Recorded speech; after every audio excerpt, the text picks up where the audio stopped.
Ganusi. Wasiu Ayinde ti Ganusi. Ganusi. K1 the ultimate ti Ganusi. Ganusi. Wasiu Ayinde ti Ganusi.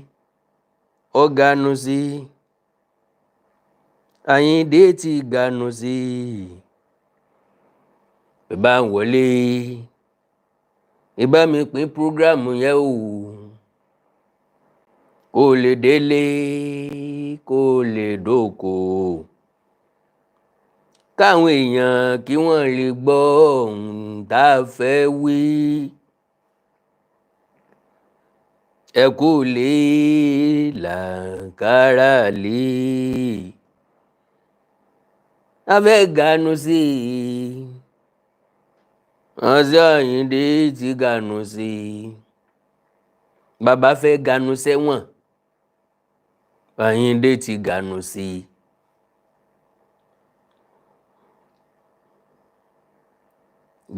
Ganusi.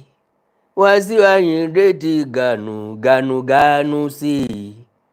O Ganusi. Ayinde ti Ganusi.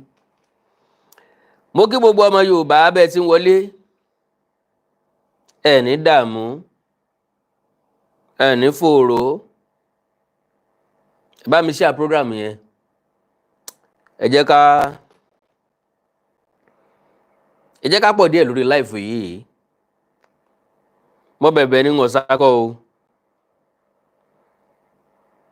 Wasiu Ayinde ti apologize.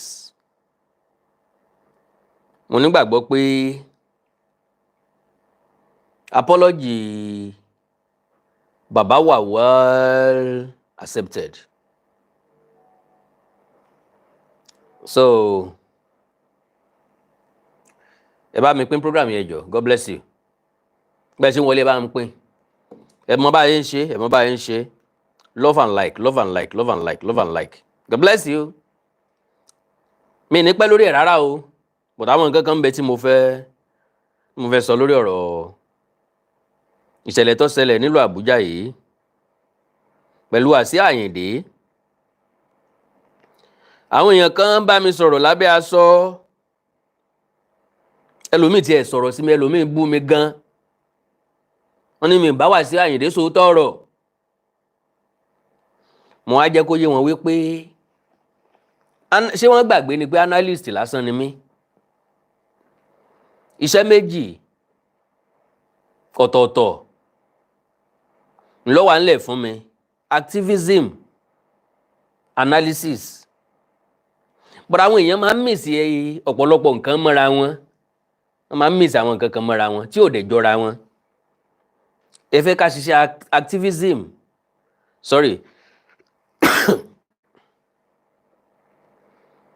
Ẹ fẹ́ ká ṣiṣẹ́ activism níbi tó ti yẹ ká ṣe analysis. Kò bára wọn mu. Gbogbo ìgbà kọ́ náà máa ń bèébù náà o. Gbogbo ìgbà kọ́ lèèyàn máa ń jà lórí program yàkàn sọ̀rọ̀ síyàn anyhow. No. Àwọn ọ̀rọ̀ kan wà tí ò wọ́ tí é bú. N tó ṣẹlẹ̀ sí Wasiu Ayinde. Kò sẹ́ni tí ò lè kéwèé láàrin wa, kò sẹ́ni tọ́mọdé ò lè ṣe. Reality ni. Ẹni ìjà ò sì dé bá ní pé rẹ̀ lọ́kùnrin. Kò sí nínú wa tó sọ pé nǹkan tí Wasiu Ayinde ṣe dáa. Ṣùgbọ́n Wasiu ti dàgbà débì kan nínú ayé o. Bó bá jẹ́ ti ń bí nínú nìyẹn. Ó ti dàgbà, ó ti dé stage kan nínú ayé. Tó jẹ́ wípé eégún rẹ̀ ti dégún àgbà. Ó bá sì léwọ̀. Dádì kò sọ́nà ń bẹ̀ òun ni. Ẹ jẹ́ á bára wa sọ ilé ìtíjò tọ̀rọ̀. Now, ìṣẹ̀lẹ̀ ṣẹlẹ̀ nílùú Àbújá. À ń tẹ́ túfọ̀ ajá ò sí ń bẹ̀ gbogbo alárí. Now, gẹ́gẹ́ bí ọ̀rọ̀ tí mo sọ lánàá, mo ní ọ̀pọ̀lọpọ̀ èèyàn ni wọ́n táàmsì ọ̀rọ̀ yẹn sí nǹkan míì. Ẹlòmíì ní aṣẹ̀mọ́lù ni Wasiu Ayinde. As in, ìgbà tó ti jẹ́ òun, gọ́ọ̀mẹ̀ntì ò ní ṣe nǹkan kan fún un. but very unfortunate to them. Minister of Aviation ó sáré petition Attorney General pé kí wọ́n make sure pọ́n ṣe investigation Wasiu dáadáa tó bá jẹ mọ́ jìyà kí wọ́n fún ní jìyà. Láàrin ọjọ́ kan yẹn náà ti sanction fóṣù 6 locally internationally pé plane nìkan kò gbọ́dọ̀ gbé ìjìyà wọn tó ń fẹ́ jà rẹ̀. Ìjìyà wọn làwọn ní Wasiu ṣe. Normally Wasiu ṣẹ̀. Ẹ̀ṣẹ̀ tó ṣẹ̀ ni wípé àgbà kì í sorò bí èwe. Pẹ̀lú ojú orí Wasiu kò sẹ́ni tí kì í bínú. Àwọn ọ̀jọ̀gbọ́n jẹ́ kó yé wa wípé we all have small or little madness tá a máa ń display láwọn àkókò kan nígbà tí inú bá bí wa. Tẹ́lómi bá bínú báyìí yóò gbé tó parí ni pàfi tẹ́ púpọ̀ nù wọ́n mọ̀ kálòlò tí inú bá ń bí wa. Wasiu Ayinde ló ń kọjá ṣé security post lè pè security post láàrin ibẹ̀ náà ó ṣàkọjá àwọn security méjì. Wọ́n yẹ ń tó wà nínú ọwọ́ ẹ̀ wò wọ́n dẹ̀ pàṣẹ tó ń fi dé lounge níbi tó ti ń dúró kan bọ̀ dẹ̀ wọnú plane. Mo béèrè lánàá wípé wáì tó máa jẹ́ nídìí láti gòkè plane ni wọ́n jáde dání. Mo tó wá rántí pé àwọn èèyàn ṣiṣẹ́ tí wọ́n ràn ní iṣẹ́ tí wọ́n gbà wọ́n fún nìyẹn, iṣẹ́ tó ń gba sálárì fún nìyẹn, iṣẹ́ tó ń ṣe fún van jet nìyẹn. So ó ń ṣèkì. Wọ́n pàdé o. Ẹ má bínú o, wọ́n ní ọ́díò rẹ̀. Báwo. Iṣẹ́ tí wọ́n ṣe fún value jet nìyẹn. So with that, wọ́n láti heart dáadáa. I won't say that. Oríṣiríṣi àwọn èèyàn ti gbé lọ sọ́tún gbé lọ sósì. Pé wọ́n ti gbé lọ sọ́rọ̀ ẹ̀yà, wọ́n ti gbé lọ sọ́rọ̀ òṣèlú, wọ́n ti gbé lọ sọ́rọ̀ oríṣiríṣi nǹkan. Àwọn èèyàn kọ́mẹ̀ntì gan. Sìsá rántí sọ̀rọ̀, ìyún pilot wọn, ẹ gbọ́ nǹkan tó sọ. Captain Rantis, the pilot in command of flight VK201 from Abuja to Lagos, which once stood in front to prevent from flying. And I quote, only during boarding, which commenced as scheduled at 8:10 a.m., Quam 1 approached the aircraft at about 8:15 to 8:20, carrying a gold flask of unknown content. Ground staff requested, as per standard procedure, to verify the content of the flask, but he vehemently refused. Lóòótọ́, Wasiu Ayinde ti gba páàsì níbi tó ti ń bọ̀. And to the best of my understanding, ó yẹ kó ṣàlàyé fún wọn pẹ̀lú ọ̀rọ̀. Tó bá dẹ̀ jẹ́ pé ó máa ṣàfihàn fún wọn ni kó ṣàfihàn gently as a gentleman. Wasiu Ayinde is a complete gentleman. I am not defending him, but mo fi sípò ara mi tèmi o. Àwọn kankan bẹ tó jẹ́ pé a máa ń fi emotion sí, kò yẹ ká fi emotion sí. Ẹlòmíì torí pé ó ètí Wasiu, ẹlòmíì ló yẹ kán sọ sẹ́wọ̀n gbére ni, ẹlòmíì ní tó bá jẹ́ pé bí kan ló wà ní ó sì máa wà lẹ́wọ̀n báyìí. Lóòótọ́ àwọn tó ti ń travel dáadáa jẹ́ kó yé mi pé ìbá àjò mi ìbá àjọ tí ẹ̀tọ́ anybody ò mú nǹkan kan wọ anything liquid wọ plane. Pé tó bá fẹ́ mú mi o, tó lọ wà hydrated o, pé o fẹ́ mọ sẹ́mi mu nígbàkúgbà, omi wà nínú plane tó lè mú, òótọ́ sì ni. O fẹ́ mu júùsì, ọmọbẹ̀mẹ̀ yàn ti àwọn tàbújá sí Èkó tàbí Èkó sàbújá o, níbi tán ti ń fún amọ́ọ̀tì o. Tán ti ń fún amọ́ọ̀tì àti kéèkì kékeré o. Mo wò Èkó sàbújá mo ti ń fọkàn sí pé á jẹ ráìsì inú plane yìí o, wọ́n tọ́jú wa dáadáa nínú plane yìí o. Àárín nǹkan kan, bàtà bọ́lẹ̀ ni wọ́n fi mọ́ọ̀tì kọ̀ọ̀kan àti kéèkì àwọn ọmọdé pàdé wa lẹ́nu. náà fi ń pàdé wa lẹ́nu ọ̀nà mo ní àwẹ́ ìdálù ní ìsìlú torí kéèkì torí ráìsì kọ́ la ṣe wọ pléènì kó lè yá wa débi tá à ń lọ ló já gbé. Jokes apart, so wọ́n jẹ́ kó yé mi mo lè accept bẹ́ẹ̀ because àwọn tó ti rìnrìn àjò káàkiri ló sọ bẹ́ẹ̀. Èmi ò tí rìnrìn àjò káàkiri dàbí alára mi ló rìn àjò mi. Àwọn ìrìn àjò tí mo dẹ̀ ń rìn ní gentleman ni mí. Tiẹ̀ ní lè ní guts láti sọ pé mo fẹ́ mú nǹkan yàtọ̀ sí nǹkan tó yẹ kún bí gbàdí mo fẹ́ gbé sẹ́yìn ọ̀tán. Having said that, gbogbo wa la máa ń fẹ́ báyìí kan sí gbogbo láwọn àkókò kọ̀ọ̀kan, bóyá nítorí ìkánjú, nítorí approach. Gbọ́n sí approach wa lè bọ́ sápò bínú. Èmi náà lọ sóko ẹ̀kan jò ní mọ́jẹ̀ òṣèkì o. Ó lọ ó padà, ó ti lọ ó ti padà. Èmi náà lọ sóko ẹnìkan jò ní tí ọ̀rọ̀ fẹ́ ṣe bíi níbi tán ti ní káwa márùn-ún san 10,000 torí pa fẹ́ wo location. Oríṣiríṣi àwọn èèyàn náà lọ sọ̀rọ̀ ńgbà náà. Sóko bá bẹ́ẹ̀ ní gbádógójì èrò wájà. Man of approach matter lọ́pọ̀lọpọ̀ ọgbà. Yorùbá ní pẹ̀lẹ́ ló bí ọlákọ̀. I'm a complete Yorùbá man. Complete Yorùbá mi pé tán máa ń sọ pé èèyàn pé ní Yorùbá, èèyàn pé lẹ́yà mo pé complete. Kò síbi tó ṣẹ́kù sí. Ìsọ̀rọ̀ ní gbèsè, ìsúnkun sí ní gbètè gangan. Yorùbá value man of approach.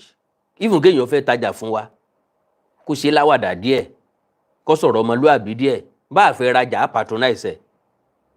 Kéèyàn ó gbé dẹ lérí, kéèyàn ó gbé góòlù lérí, tó bá le jùmọ̀ wà ní patronize ẹ̀. So ọ̀nà tí wọ́n gbà approach Wasiu ló lè jẹ́ nǹkan tó bí nínú. Ẹ mọ̀ ẹni tó jẹ́ ìlú mọ̀ọ́ká tí tán bá approach ẹ̀ bí nobody, ìkanra yẹn á ti kọ́kọ́ wá sínú ẹ̀ pé sẹ́ni ọmọ mi ni, irú àrífín wò lélẹ́yìí. So oríṣiríṣi nǹkan bẹ́ẹ̀ ló ṣẹlẹ̀. Ẹ jẹ́ sáré ka nǹkan tí pilot rántí sọ. Ó ní Grand staff requested as per standard procedure to verify the content of the flask but he vehemently refused. He was seen drinking from the flask and the Grand staff suspected that it contains alcohol. Báwo ló fẹ́ suspect pé n téèyàn gbé dání alcohol ni? Ṣé ń gbà tó mú só rojú kórókóró ni? Ìyẹn lè máa mu omi kó dẹ̀ rojú kórókóró láti tàn yín, láti dà yín láàmú. Ó lè suspect bẹ́ẹ̀. So gbóòórùn ẹ̀ ni, so taste ẹ̀ ni. Sẹ́nu Wasiu ló ti taste ẹ̀ ló ti mọ̀ pé alcohol ni tó wà nínú content ọwọ́ ẹ̀. So àwọn nǹkan bẹ́ẹ̀ náà èèyàn kì í guess, èèyàn kì í suspect. Àfìgbà tẹ́ bá confirm ẹ̀, ṣé kò sí walking talking ni?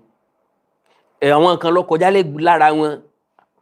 Ngbà tó fẹ́ kọjá ń bẹ̀ yẹn, ẹ̀yin náà rí pé Wasiu mú flask kan dání àbí? Kí ló wà nínú flask yẹn? Ìyẹn lè béèrè bẹ́ẹ̀. Wẹ́ẹ̀mí kọ́ wọn níṣẹ́ wọn o. Ó wá ní, okay, suspected that it contains alcohol, a substance prohibited on board aircraft in Nigeria, which is very, very necessary. Instead, he responded with comments such as, "Do you know who I am?" Now, ó lè sọ bẹ́ẹ̀ lóòótọ́. Mr. Bámidélé Adékọ̀yà, God bless you. Ẹ ra síkà fún mi láì tiẹ̀ tí ìbéèrè. Mo mọ̀ rẹ̀ o, God bless you, sir. Wọ́n ní,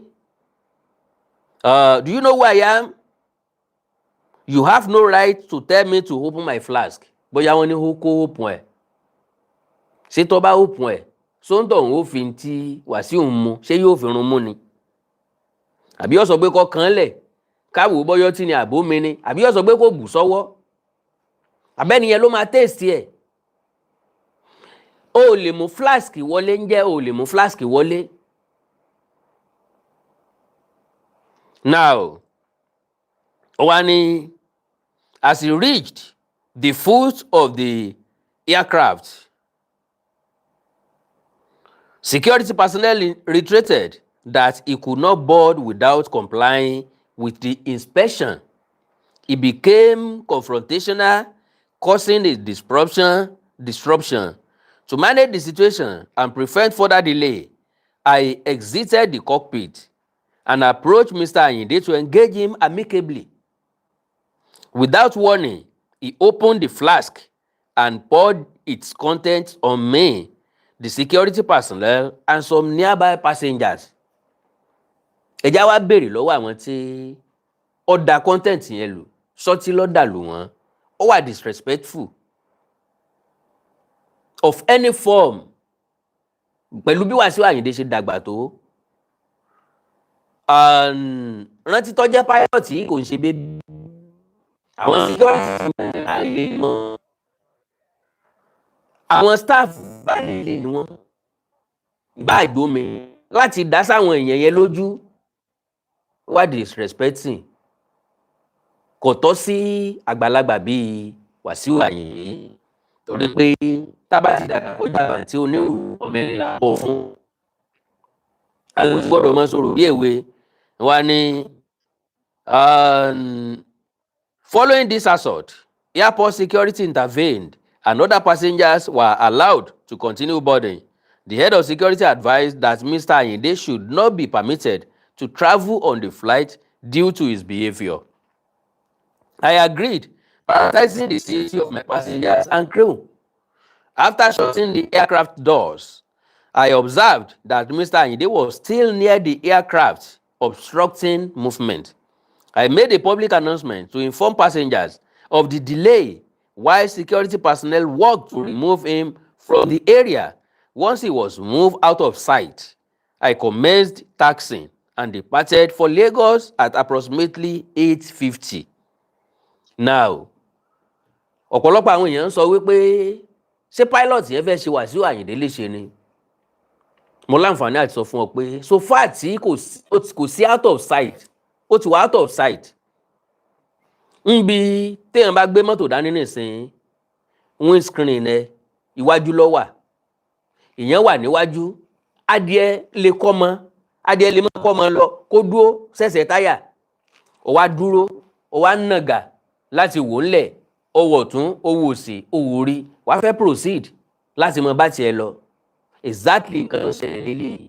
O lè jájá, o lè jẹ́ ewúrẹ́, ìlú òṣòṣò ju títí ní tètè dìde.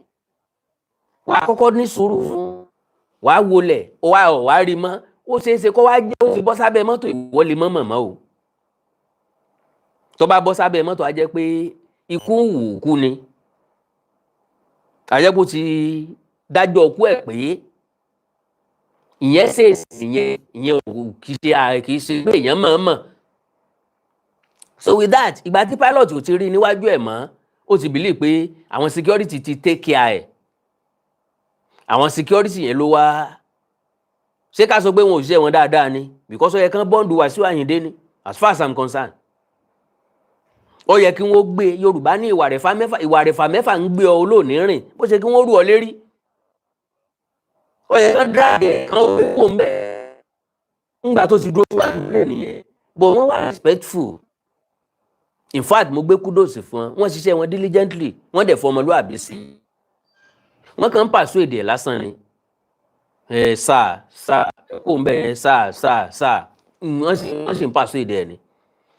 Now, okay, the incident caused significant delay, disruption, and posed safety risk to passengers, crew, and operation of the flight. So, ntí àǹtí rántí sọnù. Now, ọ̀pọ̀lọpọ̀ àwọn kọ́mẹ̀ntì tí mo rí leléyìí. Why no video has emerged clearly showing the alleged physical assault on a Value Jet staff member? Another key allegation. The musician's attempt to obstruct the aircraft movement remains a verifiable and grave infraction. Regardless of provocation, passengers are not permitted to disrupt operational safety in any form. That said, the role of the airline's ground staff members who initiated the confrontation over the flask must not be overlooked. The assumption that the flask contained alcohol appears to have been based on nothing more than suspicion.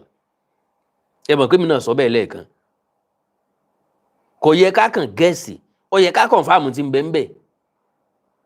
lóòótọ́ náà ló jẹ́ kán béèrè lọ Wasiu kí ló dé tá a kò rí àbílí tá a jẹ́ kó máa lọ. Now, if the contents were not inspected, tested, or queried through due process, then the staff members have no basis to deny boarding to a passenger already cleared by security. I think I said it. Ó ti kọjá lọ́dọ̀ àwọn security. Wọ́n yẹ flask ẹ̀ wò, wọ́n wá ní ó máa kọjá lọ. Torí mo mọ̀ pé téèyàn bá ń kọjá ó ní téèyàn lè mú kọjá sínú plane. Gbogbo ẹ̀ náà ti máa yẹ̀ wò. It was subjective. It was a subjective call, and in aviation, an industry built on standard operating procedures and measurable risk that should never be enough. Also, under scrutiny is the conduct of the aircraft captain and first officer, according to ICAO Annex 2, Section 3.2.2, and I quote, "An aircraft shall not taxi on the movement area of an air drone without clearance from air traffic control. Yet, the aircraft reportedly began taxiing even while Quam 1 was still visible in the area." Ẹbí tí àǹtí rántí nù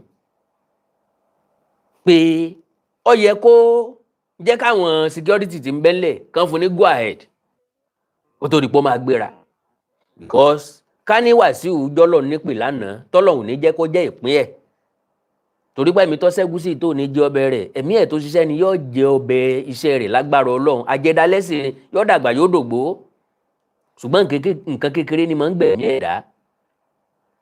Ká ní kíní labalábá apá pléènì un, labalábá tí mọ bí apẹ́ ẹyẹ un, ó rè gbá Wasiu lórí, eléru òsùngi o, èmi ò sì ní síbi táti mọ̀ tán candle light irọ́ kan tàbí àmọ́ wọṣọ dúdú káàkiri, eléyìí ó dùn yàn o, máa ní gbórin K1 The Ultimate mọ́, kò ní dá o.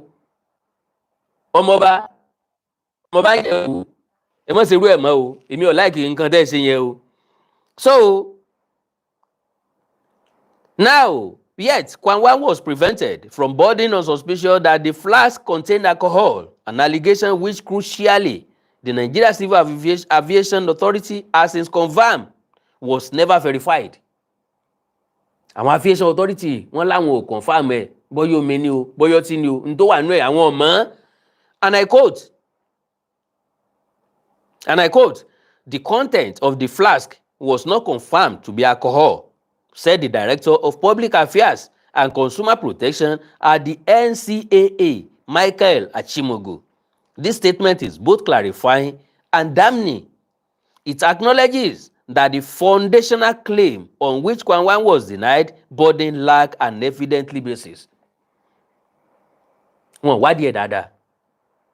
Kò sí àrígbámú ń bẹ̀ pé n tí ń bẹ́ ń bẹ̀ yìí o ọtí ni. So ọ̀rọ̀ Wasiu dàbí ọ̀rọ̀ aboyún tọ́lọ́mọ wọ́sẹ̀gbẹ̀ ń bí tọ́lọ́mọ inú ń yí táàdẹ̀ lè fíìlì ẹ̀. So ọba jiyàn ni. Àwọn ọ̀jọ̀gbọ́n jẹ́ kó yé wa wípé àwọn nǹkan kan ń bẹ tó ṣòro wádìí láyé. Ipa ẹyẹ lójú ọ̀run, ipa ọkọ̀ lójú omi ó ṣòro wádìí, o lè claim tọkọ̀ bá ti kọjá lọ o lè mọ ojú títì tó gbà. Tẹyẹyẹ tí ń fò lójú ọ̀run kò sẹ́ni tó mojú òpó tí ń tọ̀. Àti ìbáṣepọ̀ láàrin obìnrin tó ti lé àlè ẹ̀dẹ́ tó ti jàǹtìrìtì tó tún wẹ̀ lọ́n Gbénga Adébóyè lọ sí lẹ́yìn ó ló nunu ẹ̀ nígbà tó so gbogbo tó tún wá fọlọ́run ọba mi sẹ̀rí ojú ẹ̀ lọ́jà ọkọ̀ ẹ̀rín sí òsì ó ní ibà ni o ọkọ̀ ẹ̀ tó dì mọ́ jẹ̀yìn ọba gbàgbó bàkáná òun lọ́ba bù ọba fẹ́ ó tún gbé sọ̀tọ̀ tó mú àyàkàtà ọlọ́mọpẹ̀rú ẹ̀ sí ń kí àmì. Okay, that said, the role of the airline's ground staff members who initiated the confrontation over the flask must not be overlooked. The assumption that the flask contained alcohol appears to have been based on nothing more than a suspicion. If the contents were not inspected, tested, and queried through due process, okay.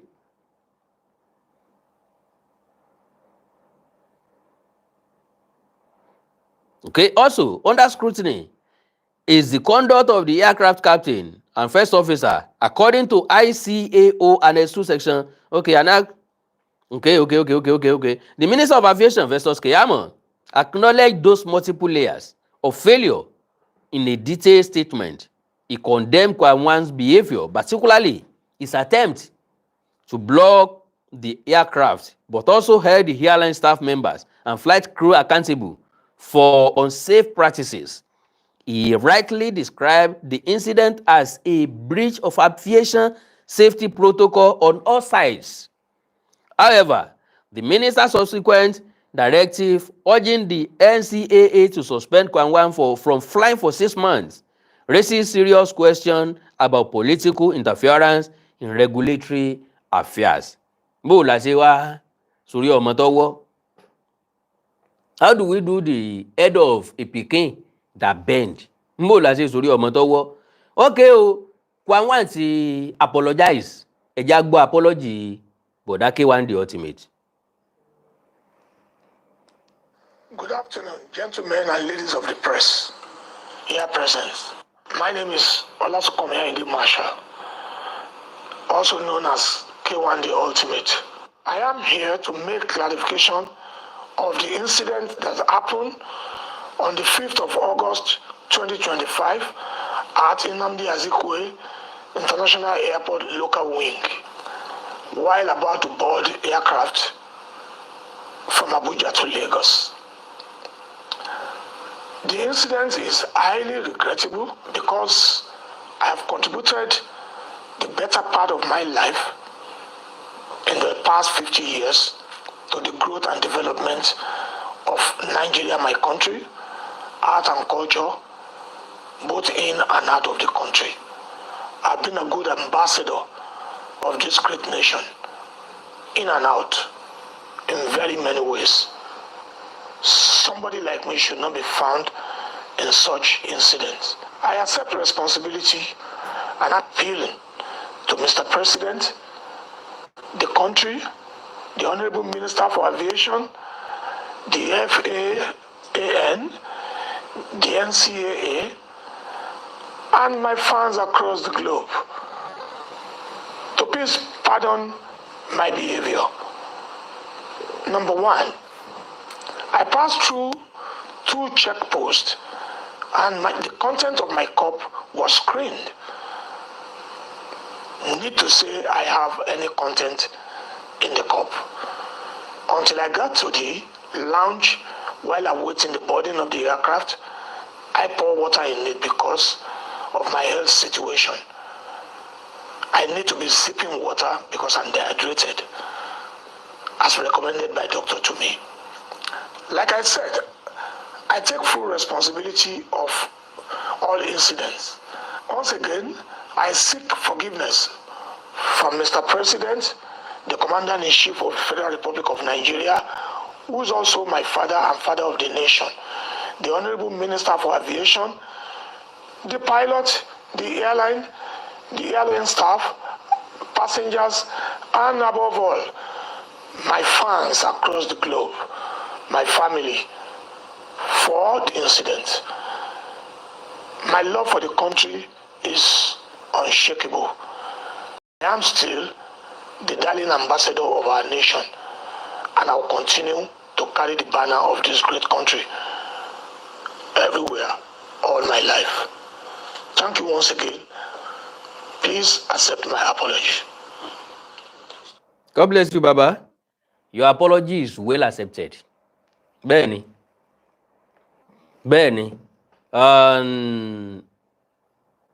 Tí ẹ̀dá bá rí pé ó ń ṣẹ̀ tó wá tọrọ àforíjì, kò sí nínú wa tí ò kì í bínú rárá mi ì rí. Nǹkan kékeré ni mo ń bí ẹlòmíì nínú. Ẹ lè fọ́ ẹlòmíì létí kó má dùn, kó má sọ̀rọ̀. Ẹ lè tẹ́ mọ́lẹ̀ kó má sọ̀rọ̀. O lè sọ pé ń wò ń bá kan, báwo ló ṣe wá ń wò mí bẹ́yẹn? Ó bàjẹ́ o. Ìwọ máa pé báwo lẹ ojú wo lẹ̀yin fi rí mi, ojú tí mo fi rí ẹ náà ni. Ó bàjẹ́ sẹ́, ìbínú bẹ̀rẹ̀ nù. So, Wasiu Ayinde ti apologize lọ́wọ́ yín, gbogbo ẹni tí ń bínú, àtẹ̀ntọ́rọ̀ ọ̀kan gan tí ń ṣe bí ẹni pọ́rọ̀ kan jù bẹ́ẹ̀ lọ. Ẹ ṣe staff value jet, tán mọ́ wọn ní airport ìṣòṣìṣẹ́ airport kò sí nǹkan kan tó kàn yín dẹ̀ gbọ́rọ̀ lọ́rọ̀ kárí ju báyẹn yín ṣe mọ́ lọ. ẹ ti mọ ṣépè ẹ ti mọ béèbú ẹ ti mọ kọ nọ́nsẹ̀nsì lórí social media bọ́wọ́ yín bá ti lè ba nǹkan báyìí ẹ mọ̀ kọ àti tó dá o àti tí ò dá o gbogbo ẹ̀ lẹ́mọ̀ jàn pọ̀ mọ́ra wọn kí la bá lọ kí la bá bọ̀ kí ló le tó bẹ́ẹ̀ kí ló le tó bẹ́ẹ̀ torí ṣíṣe àwọn èèyàn lọ sọ̀rọ̀ mélòó kan là á sọ nú ọ̀rọ̀ wọn náà ni so ilé ìtọ́jà jù ń bẹ̀ ò ní wípé ẹ̀dá ò ní rìn kórí ọmọ mi lọ́rùn K1 the ultimate ẹ̀yin náà bọ̀ bá dijọ́ mi ẹ máa ṣe ń pẹ̀lẹ́pẹ̀lẹ́ o ṣùgbọ́n ẹ jẹ́ ń béèrè lọ́wọ́ Minister of Aviation àti Attorney General pé ṣé bọ̀dá ò ní lọ sẹ́wọ̀n mọ́ báyìí because according to àwọn ọ̀jọ̀gbọ́n wọ́n jẹ́ kó yé wa wípé ìgbésẹ̀ tí K1 ń gbé pé ìgbésẹ̀ yẹn ó lòdì sófin ẹnikẹ́ni tó bá dúró síwájú pléènì bẹ́ẹ̀ wọ́n máa ń charge fún terrorism ẹ má bínú o bí wọ́n ṣe lófin làálẹ̀ ni o bí wọ́n ṣe sọ pé òfin ṣe kí ni òfin là kalẹ̀ nìyẹn o so I am calm o so oríṣiríṣi kan làwọn yẹn sọ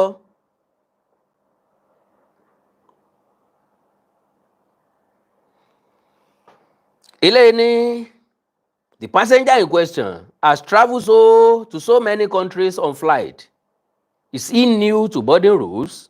This is not downfall, bro. And he was allegedly to have blocked the flight on the runway from taxiing. I have concern for him. His mental state needs checking for suicide attempt. Kilo lito yẹn, we say boy, we say boy. Eleni, we are quick to judge by one side of a story, either by being emotional, sentimental, or out of personal dislike, especially on the social media.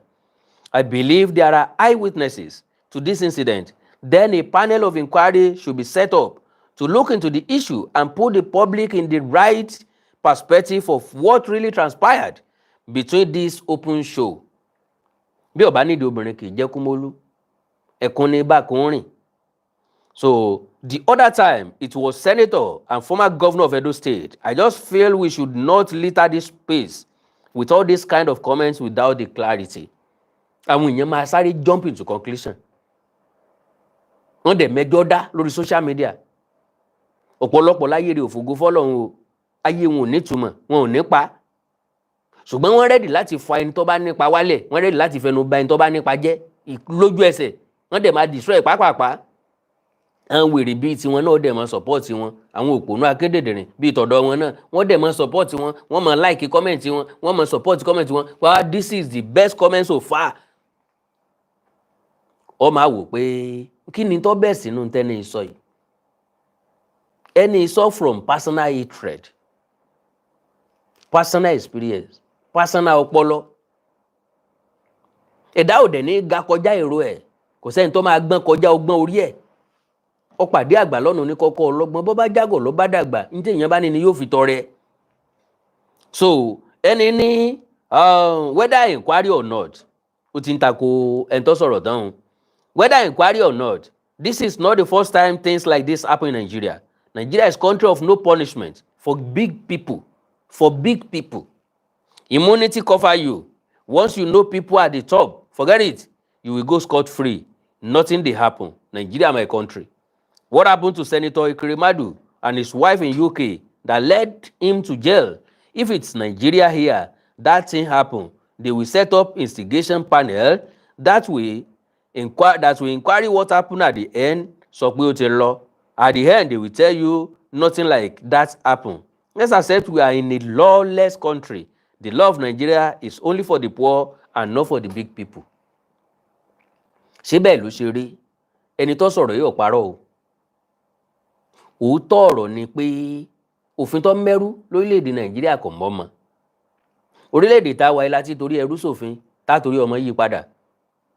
ńgbà tọ́rọ̀ bá kàn rọ ẹrú á pé tírú ìṣẹ̀lẹ̀ báyìí bá ṣẹlẹ̀ pípa ni kéèyàn ọmọ pa wọ́n dànù tó bá wá sọmọ láàmà sọ wípé orí bíbẹ́ kọ́ lóògùn náà orí bílẹ̀ ayé wa ṣe wà nù o tó bá ti dorí ọmọ náà sọ pé ọmọ baálẹ̀ ni o àbọ̀ rẹ̀ sẹ́wà bẹ́ẹ̀ náà ni ẹ̀ràn tí mọ́pọ́ ọmọ kábíyèsí ni kábíyèsí sì jìyà fún lu iye o kábíyèsí mọ̀ gbìyànjú gan gbogbo ọ̀pọ̀lọpọ̀ nǹkan náà láàrò mọ́ o orí bíbẹ́ kọ́ lóògùn náà orí o títa bá pa nìsín sọ wá sọ pé kí wàhálà tó ṣẹlẹ̀ ọmọ ṣẹlẹ̀ mọ́ sọ pé ìṣọ́ wá dá tó ṣe padà orílẹ̀-èdè Nàìjíríà láti lè léyìn o oríṣiríṣi òfin là ń lò òfin fáwa mẹ̀kúnnù kọ̀làkọ̀ságbé òfin fáwọn tí wọ́n wà lókè èmi tí mi ò jẹ́ nǹkan kan mo ti báyàn drag ẹ̀ nílé epo rí wọ́n ń bọ̀ pẹ̀lú Prado ńlá ọkọ̀ táwọn gọ́vnà máa ń lò wọ́n dẹ̀ páàkì mo ti wà nílé epo mo ti tò sẹ́yìn ó wá kàn mí wọ́n wá gbẹ̀gbẹ́ mi wọ́n lọ fi rìfáàsì wọlé wọ́n fẹ́ tepo fún wọn ọmọ tó ń tepo gan ni mo wá tepo fún wọn mo á ní sórí ẹ̀ pé ṣá sọ mọ nǹkan tó ń ṣe àwọn tó wáyé citizen Nàìjíríà ni wọn èmi náà citizen Nàìjíríà ni mí in any cases court sì demand kan apologize kan kọ́kọ́ tọrọ àyè lọ́wọ́ mi okay à ń kánjú ni o àwọ̀ emergency ni o nǹkan kan ló fà á o ó yẹ kán kọ́kọ́ tọrọ orí ọ̀fẹ́ yẹn lọ́wọ́ mi èmi náà ò kéré mọ́ èébú ni obìnrin tó wà níbẹ̀ tó ń gbé kò mí lójú o ibẹ̀ mo ti jáde tán sí wọn ẹ nọ́mà ẹni yòówù kọ́ yẹ kẹ́ ẹ jẹ́ láyé ẹ ṣe gbákejì Olódùmarè ẹ̀yin kọ́ lẹ gbọ́ bùkátà lé mi lánàá ẹ̀yin kọ́ lẹ fún mi lóúnjẹ tí mo jẹ láàárọ̀ yìí so ẹ take it easy ẹ̀tọ́ yín tó so àwọn accident kan ṣẹlẹ̀ so àwọn fẹ́ rescue àwọn èèyàn àwọn fẹ́ help àwọn èèyàn kan dé hospital ni àwọn tó kù wọ́n wà nínú mọ́tò ń bẹ̀ yẹn ọ̀rọ̀ ń jẹ́ bẹ́ẹ̀ náà o nígbà tí mi ṣàfọ́nú afọ́rí ẹ wá sọ fún mi pé accident ni èmi gan ni màá rí fáàsì fún yín pé ẹ̀jẹ̀ kan tán bá fẹ́ ta fún mi rọ kọ́kọ́ dá wọn lónà pẹ̀lẹ́ ló bí ọlákọ so eléyìí ní in accordance with international aviation security standards specifically Nigeria's National Civil Aviation Security Program and ICAO Annex 17 liquids exceeding 100 milliliter are not permitted through security screening unless medically necessary and properly declared. The passenger was informed of this regulation but reportedly declined to comply. Ṣé lọ́dọ̀ àwọn security ni ò ti comply ni? Àbí níbi tó ti yẹ kó ti wọ plane lásán? Tó jẹ́ pé passport ẹ̀ nìkan ni wọ́n wò àbí ticket ẹ̀ nìkan ni wọ́n wò ń bẹ̀. Lẹ́nu ọ̀nà. Ṣé bẹ́ẹ̀ ni? So, when tension reportedly escalated when the musician refused to step aside for further checks. As the boarding continued, an airline security officer asked the passenger to step aside for further clarification.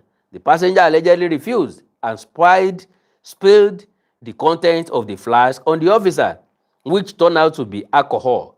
The flight captain intervened but faced similar resistance. After confirming that boarding was complete, she instructed the closure of the aircraft door. Bá àgùn ta ló dún ta lọ ta lọ́lọ́. Àtò nítorí ẹ̀kọ́ pàwàdà.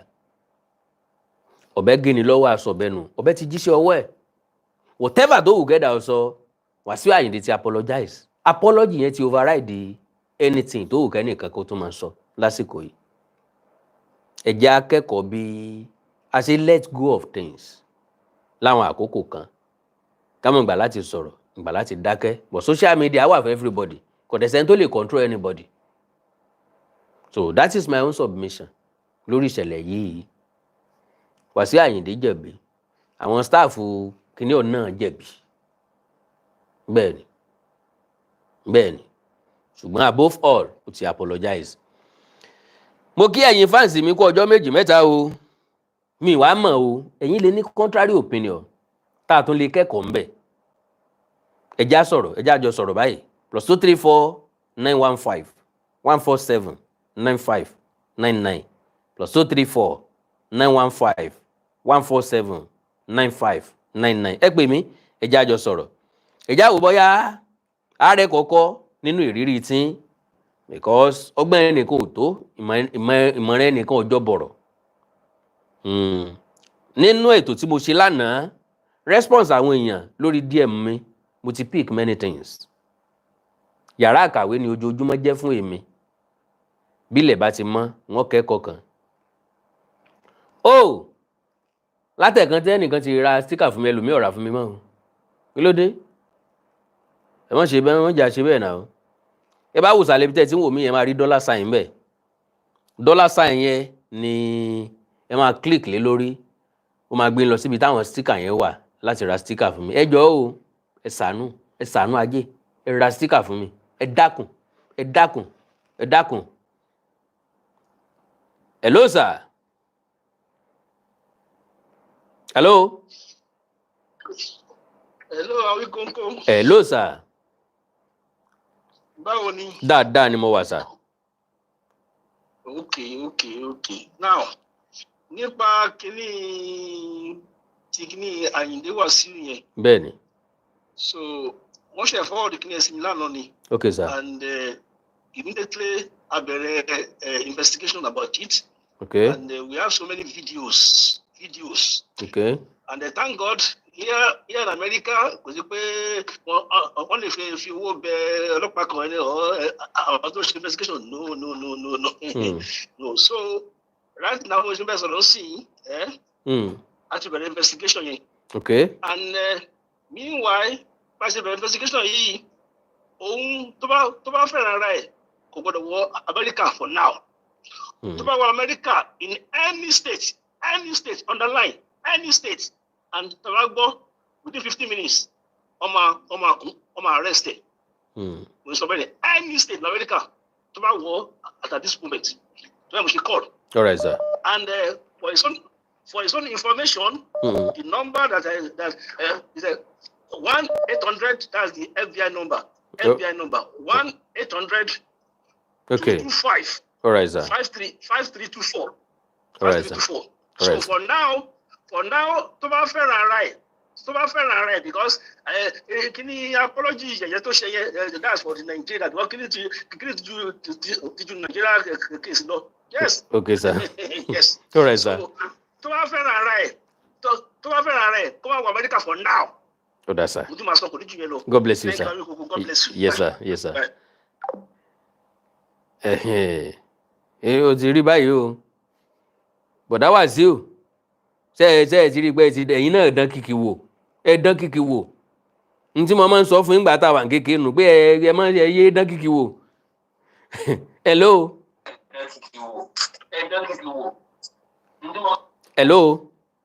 ẹ lè gbọ́ mi níbi tẹ́ ẹ ti ń wò mí o etí ò gbéjì o ẹ máa sún kù ń bẹ̀ tàbí kẹ́ ẹ pa ń tẹ́ fi ń gbọ́ mi sà hello.